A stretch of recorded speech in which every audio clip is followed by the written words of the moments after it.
Hey, what's going on, guys? Welcome back to another video, and today we are going to be reviewing the new Arca album titled XXXXX. 5 X's, I think that's right. This is Arca's first album since the end of the Kick trilogy, or the supposed end of the Kick trilogy, Kick 5, kind of marking a similar trajectory from her, early ages in her discography, kind of marking something that is not really similar from what we heard in Kick. We're doing a review today, and I'm glad I'm doing a review for this because I wasn't quite sure whether to do a reaction for this album or to kind of review it like I'm doing now. And I'm glad I made this decision because it is a very instrumental-focused album. It is very different from the Kick series. That is kind of what got me into Arca in 2020 with Kick 1, with all the collabs like Sophie and Shy Girl and Bjork and Rosalia, of course. That one's a banger. So this is very different from what I'm used to in Arca. Very instrumental focused, not too many vocals, especially in the back half. But it creates some very, very interesting moments with the production that are kind of like unlike any other producer could ever do. Now, I still would like to dive into her early parts of her discography. So anything before Kick 1, I am unfamiliar with, which I would love to go back and do some reactions to that Arca material because, I've heard that it is potentially even better than some of the albums in the Kick trilogy. So to kick it off, the album really gets started with the intro No End, which is like 1 minute and 30 seconds, and really like brings you into this album's full sound. One thing that I will mention multiple times in this review is the transitions. It is so seamless through every song. You kind of have to take the album for all it's worth and not just a single song. It's the entire kind of experience.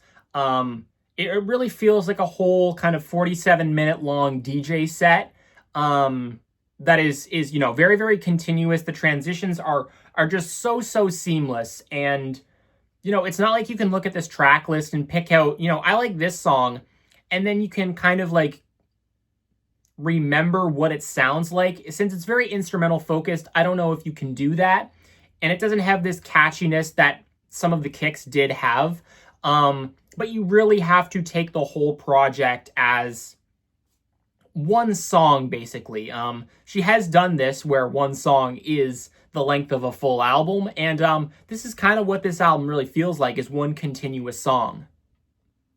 Getting back to the explanation of the intro called No End, it's very heavy, it's very cinematic, with eerie vocals really to get you set up for the soundscape of this whole album. It does a great job at that, and sets up one of my favorite tracks on the album, in track 2 with Willow.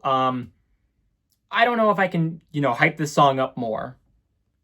There's so many interesting sounds going on in this one. It kind of keeps up the eeriness of Willow, or of No End, sorry. And, we have church bells almost sounding in there. It's like a mix of video game music with some trap beats and a lot more chaos. One of my favorite on the album. Track 3, Eidolon, follows Willow in a very solid way. I really didn't think this song fully picked up until the second half. The second half is where this song really shines. This is where the glitchy outro happens. There's a lot of vocal repetition that is very nice to hear by ear. Not one of my favorite songs on the album, but it follows up Willow in a very nice way. And the second half of this track is very solid to me. The next 3 tracks is a very solid run. Heart has this it's fully instrumental, this very bright synth work. It is shimmery, it is trance-like, it is absolutely gorgeous, and it really feels pink. You know what I mean? The song feels pink, like the title suggests. One of my favorite on the album. As well, Syncope kind of follows Heart in this bright feel as well perfectly. I think Syncope is better than Heart, in my opinion.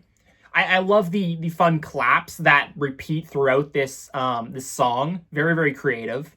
Very chaotic. I think it's the most chaotic song in this album, or one of the most chaotic songs in this album. It's similar to Heart, but it has these heavy bass and heavy 808s that come in at the last second. Really, really enjoyable track that kind of builds on the energy that Heart brought. Raver was one I was looking forward to, and it didn't really disappoint at all.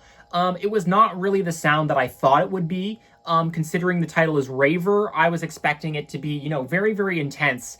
But while it was very, very good and it had some upbeat moments, it wasn't that chaotic, but I thought it was really, really gorgeous. It feels like you're watching in on a nightclub from far away. You hear the pulsating of the rave or the club that's going on far away, and it really feels like that. It feels like the dance floor that's slowed down, and it almost feels like you're drunk. Things are going slow.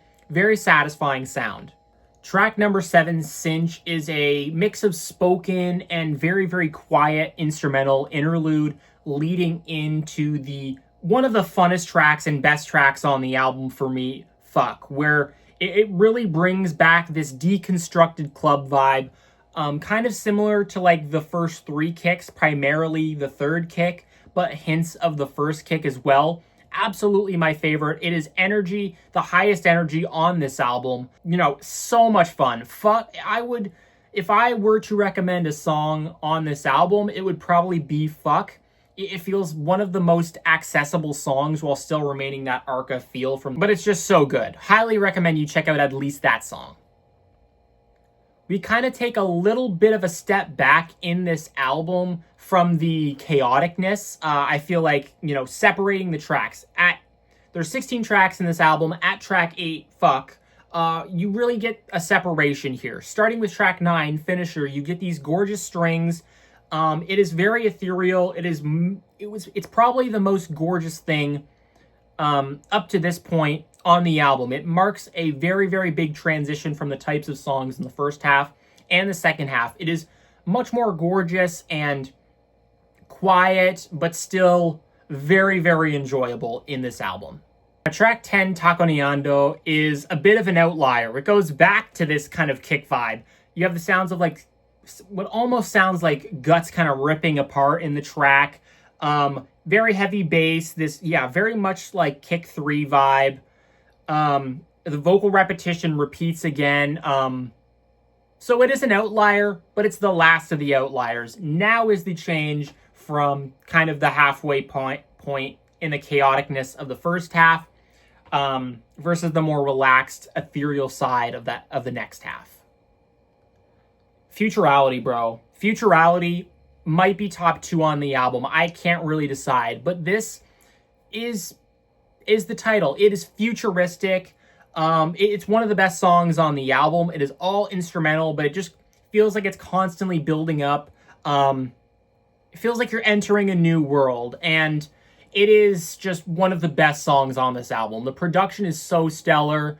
It's so satisfying to hear by ear. I can't really describe this song until you hear the production on this. Next up is Grip. This is like very almost stabby, kind of like Taconeando in a way, with the gut sound, but it's ethereal. It's Taconeando, but it's way more stripped back and ethereal. One of the more kind of vibey tracks on this album, I think. And then you get one of the quieter tracks where you don't really have this heavier electronic production in Enraptured. It's gorgeous vocal chops. One of the few times you hear this very, very like, instead of this talk rap flow, it is this, you know, gorgeous layered vocals that are really, really nice in that one. And yeah, the vocals really make this one, but it's really relaxed compared to everything else. Track 14 is Throb. This is also a shorter track, 1 minute 55 seconds. Kind of feels as well like an interlude, kind of bringing in the last 2 tracks of this album. It is cinematic. It feels like a climax, but you're not at a climax because we still have 2 tracks left, but it really, really feels like we're getting close to the end. Track 15, Everything, which isn't my favorite, but I probably need a couple more listens to fully appreciate it. But again, it's one of the ones that I think most people will need more time with. It feels very fast-paced, and not necessarily in the drums and that kind of production. It just kind of feels like a panic attack, like someone's rushing. That's my explanation for how this song feels. And I don't know if it's going to be for everyone. I feel like it can be very, like, anxiety-inducing, but I really enjoy this one. Although it's not one of my favorite on the albums, it's probably one of my least favorite. Again, the soundscapes that she's bringing in, there's a variety of everything in here, and this is still very, very interesting, even though I might not agree it is my favorite. The last track on this album is also one of my favorites. Beautifully well done outro, kind of summarizing everything that we heard on this album in Sueno. One of my favorite kind of parts of this is the loud, distorted vocals. She's like yelling stop that are very distorted, feels like she's pleading.